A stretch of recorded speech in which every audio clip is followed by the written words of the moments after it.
తిరుమల లడ్డు కల్తీ వ్యవహారం టోటల్గా జనాలు ఏమనుకుంటున్నారు? టోటల్ జనాల్లో 100కి 99% కలవలేదని అనుకుంటున్నారు. ఆ 1% కూటమిలో ఉంటారుగా కొంతమంది, ఇంకా వాళ్ళకే వదిలేయాలి అవన్నీ. నిజమేనా ఇది అట్లాగా అనుకుంటున్నారా? 99% అనుకుంటున్నారు ఇదంతా ఫ్రాడ్ అని. మరి కూటమి వాళ్ళు ప్రెస్ మీట్లు పెడుతున్నారు, సిట్ల మీద సిట్లు వేస్తామంటున్నారు, వదిలిపెట్టను చంద్రబాబు గారు అంటున్నారు.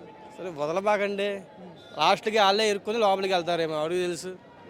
అంతే మరి ఏం ఇప్పుడు ఇరికిచ్చాలని చూస్తారు, ఇరికిద్దామని చూస్తున్నారు, ఇరుక్కుపోయేది ఎవరో చూద్దాం అది కూడా. తర్వాత ఈ దాడుల విషయం గురించి ఏమంటారు మీరు?